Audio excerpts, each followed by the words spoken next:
My brother and his wife have a 3-year-old. They are literally the definition of helicopter parents, and their entire life revolves around her and has done since she was conceived. They don't talk about anything else or have any other outlets.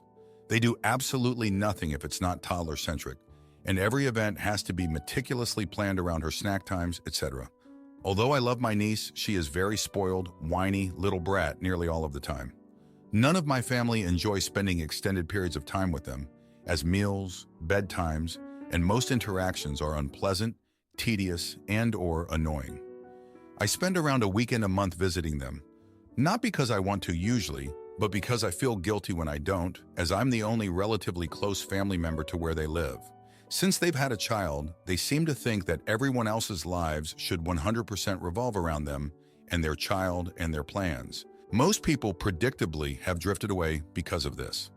Why do so many parents seem to think that other people want to be, or should want to be, around their small, annoying children? I mean, surely most parents realize that other people find small children very tedious, except in small doses. I get that their life has changed and that's cool, but why try to force their rules and restrictions onto everyone else? They recently asked me to go on a holiday with them, and I declined. They kept pushing about why I didn't want to go, even though I had said it was too expensive, didn't have time off work, etc. Eventually, I got annoyed and said there was no way I would want to spend my money and time off hanging around with them for a whole week. Most adults without kids find small children tedious. If I'm having a holiday, I want to actually relax and do what I want to do, not be forced to run around after a spoiled, whiny 3-year-old, have mandated snack and meal times, go to playgrounds, and do toddler-centered activities the entire time. Sister-in-law was almost appalled that I would say this and is now sulking and insulted. So am I the idiot? Editing to clarify some things below. 1. I am a woman, not a man. I don't have my own children, but not by choice. I love kids. 2. I didn't call the child any names. I only think/know that she's a spoiled brat. I would never actually say that out loud about anybody's kid. 3. I come from a huge family. I have been around and helped raise dozens of kids in our family, from infant onwards. I love kids and I love hanging out with them. I am the cool aunt for all my other nieces and nephews and cousins' kids. This girl is the only child I've met where I can honestly say in my head that she is really a very spoiled child. That's not her fault, I agree.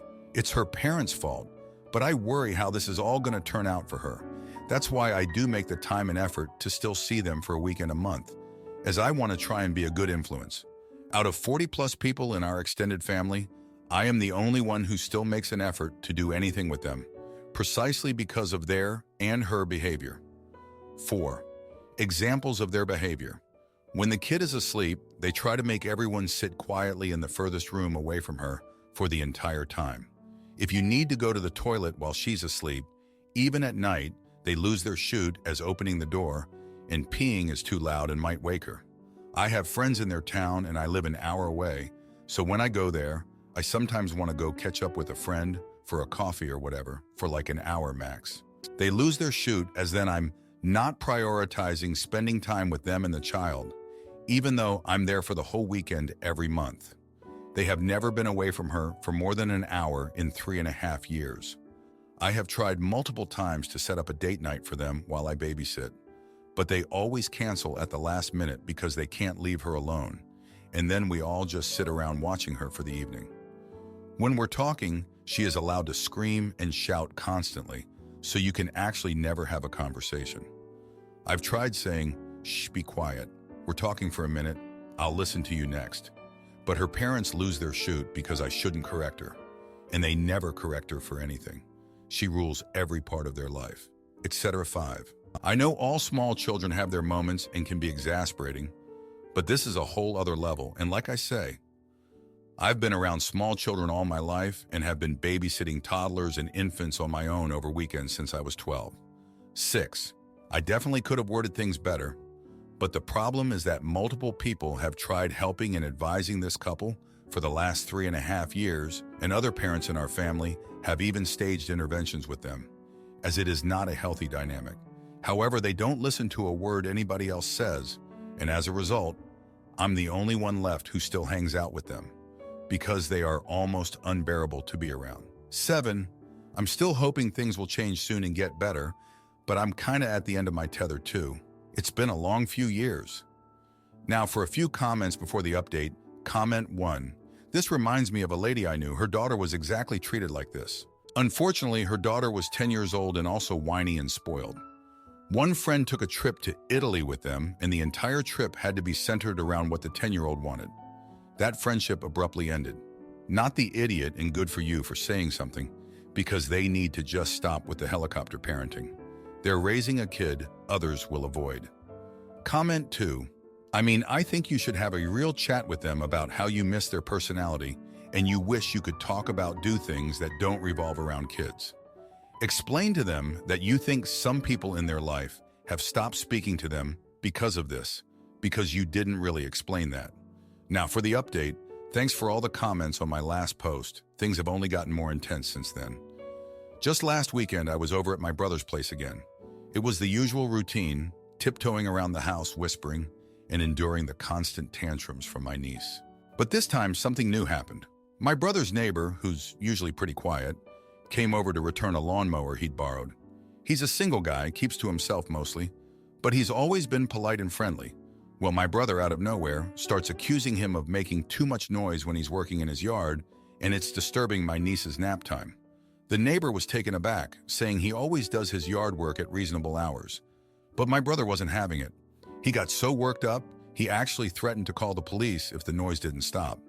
The neighbor just shook his head, said something about unbelievable, and walked off. I was mortified. My brother's behavior was so out of line, and I told him so. He just brushed me off, saying I didn't understand because I don't have kids.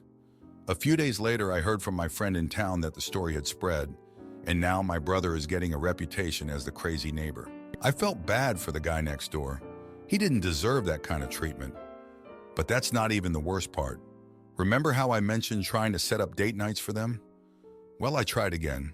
I thought maybe if they had some time away from their daughter, they might relax a bit. They agreed, surprisingly, and I was all set to babysit.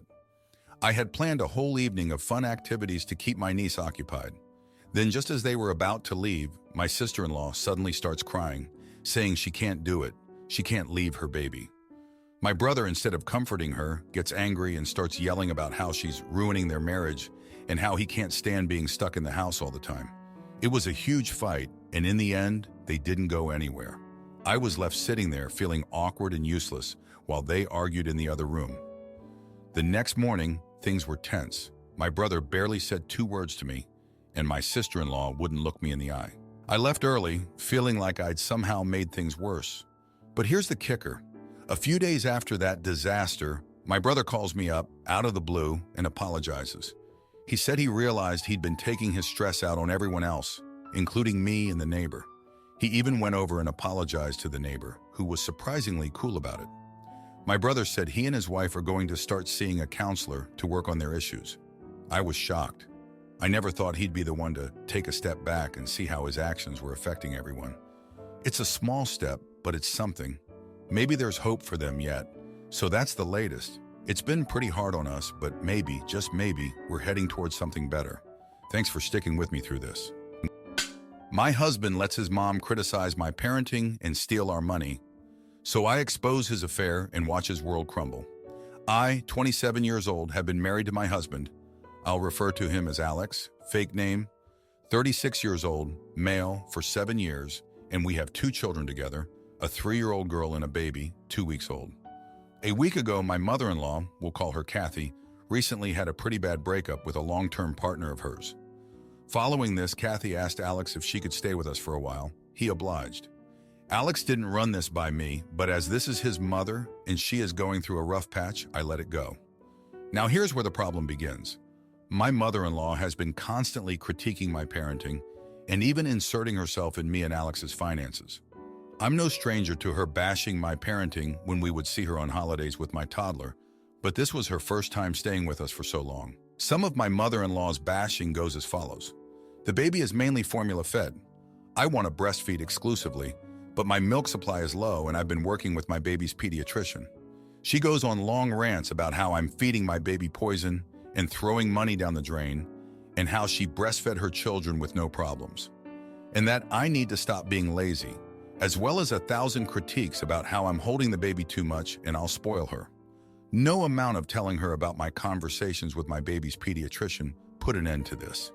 And when I make a quick breakfast or lunch for my 3-year-old, my mother-in-law goes on about how I'm home all day doing nothing and can't be bothered to cook my child a real meal.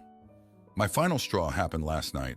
I'm currently on maternity leave, I'm an elementary school teacher, and my husband is working and makes about 3 times what I make. When my husband got home from work, I asked him to watch the kids for a few minutes while I took a shower. My mother-in-law says I'm being lazy and a gold digger, and that I expect her son to do all the work and then come home and babysit. I lost it. I shouted at her to go back to her own house and to mind her own parenting. My husband then said I can't do that to my own mother-in-law, and that she lives all on her own now and that I was being cruel. I shouted at him that she has 3 other children she can stay with, that he lets her get away with talking to his wife that way, and what kind of husband is he? My mother-in-law and Alex left. Alex said he'll stay with his mother for a night or 2. I called my sister and mom over to help with the kids and to talk to them.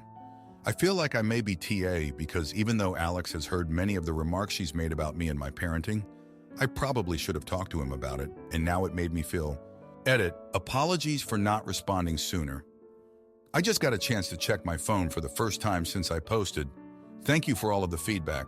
I'll read through as much as I can when I can. Edit, apologies for the wait on an update again. Today's been long. Still working out a lot of kinks. Small update. My mother has bagged up all of my husband's stuff and put it in the front yard. My dad has joined me, my mother, and sister.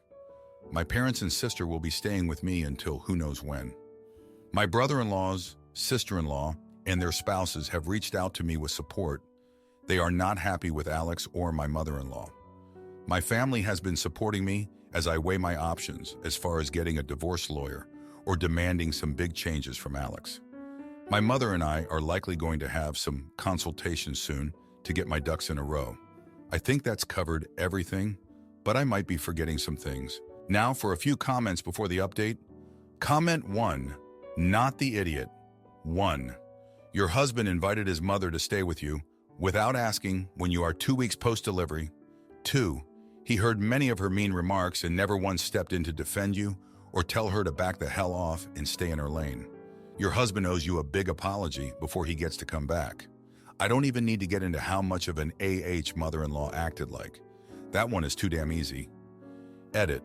I'm even wondering how involved your husband is, as a parent, if he isn't even aware of the milk supply issue and what the pediatrician has said about other things.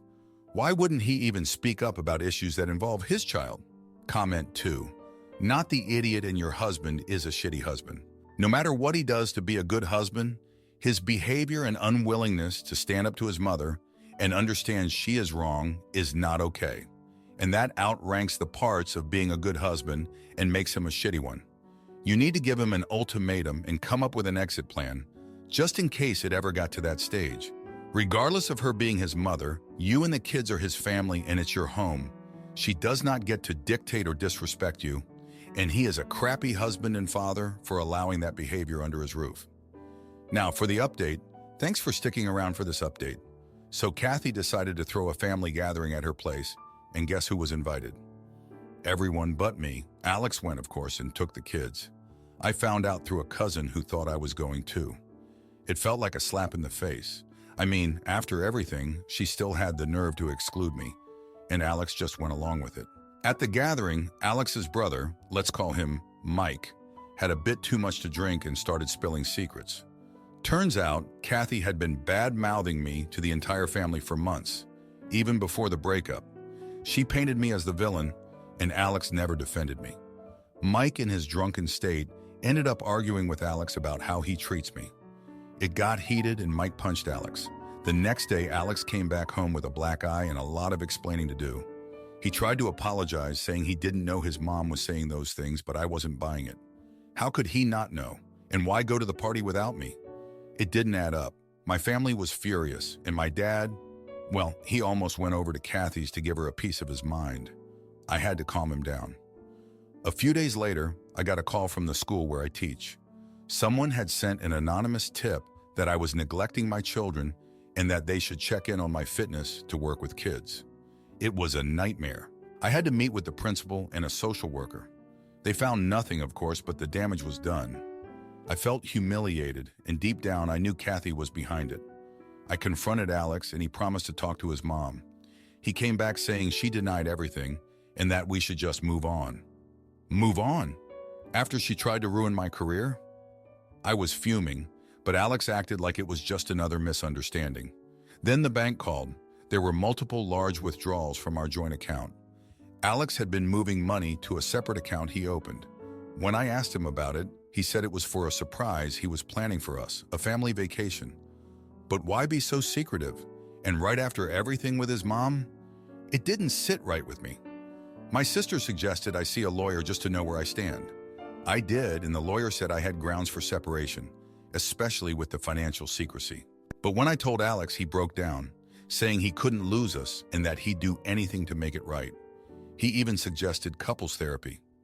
I wanted to believe him, so I agreed to the therapy.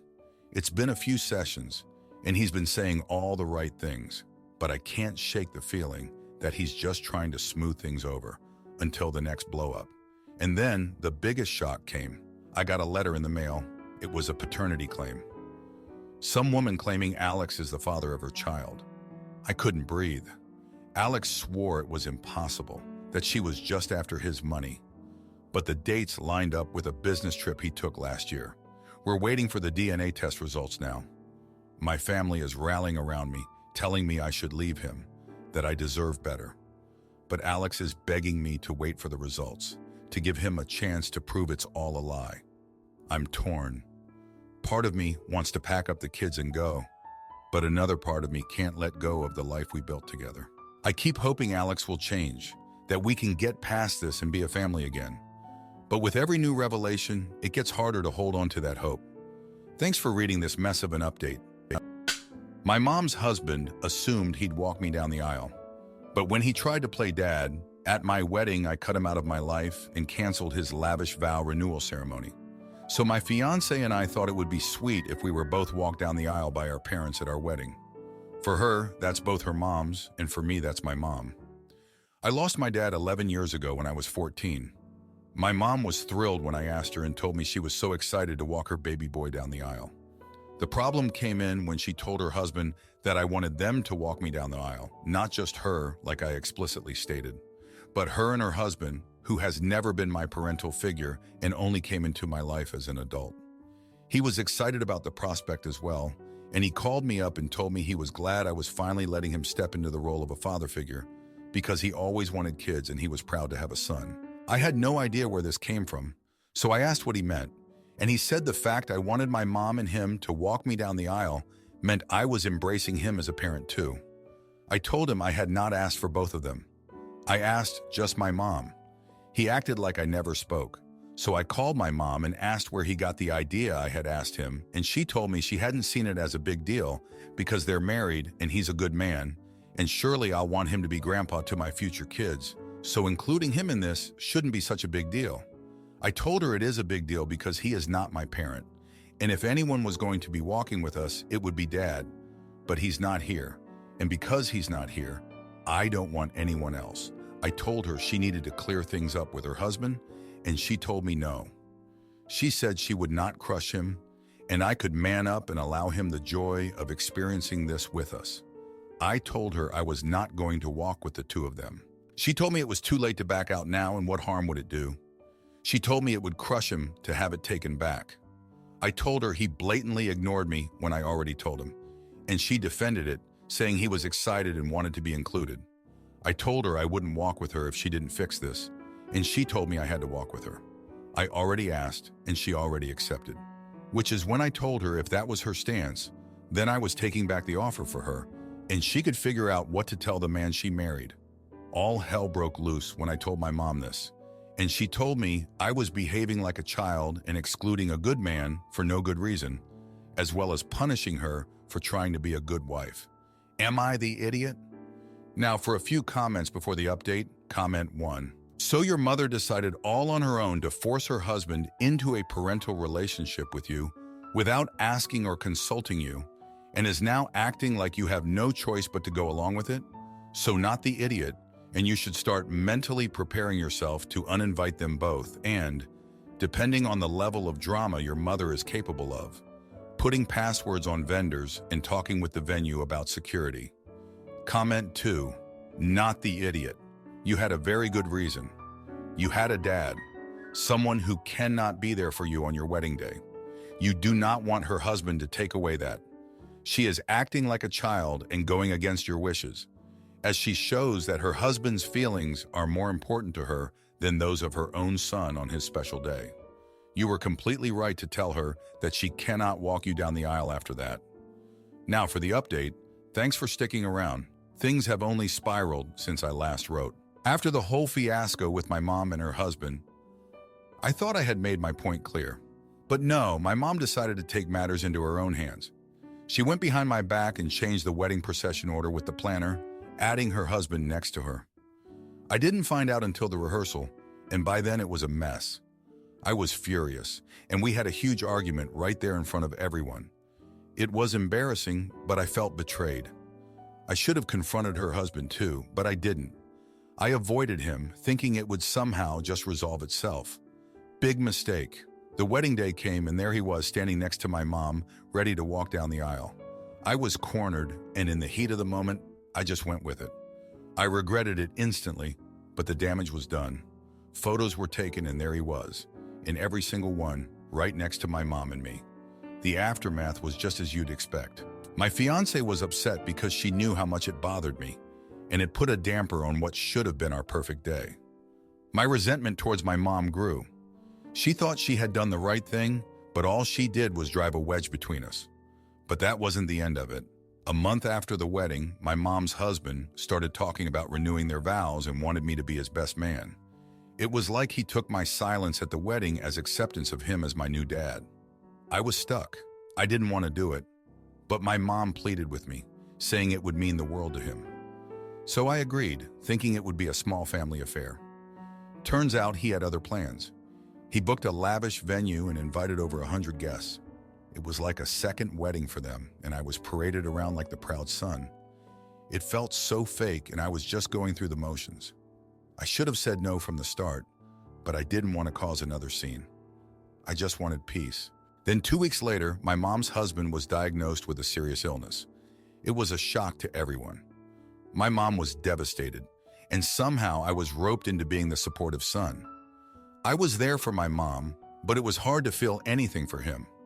I know it sounds cold, but the resentment was still there. Now my mom relies on me more than ever. She's always calling, always needing something. And her husband, he's trying to bond, now of all times. He's sharing stories of his life, trying to give me advice, and I just nod along. I don't have the heart to push him away, not with him being sick and my mom needing me. But the real kicker came when they started talking about wills and inheritance. Suddenly, I was included in those conversations. They wanted to leave me everything, as if I was really his son. It felt wrong, like I was profiting off this twisted situation. I didn't want his money or his possessions. I wanted my dad, my real dad, but that wasn't an option.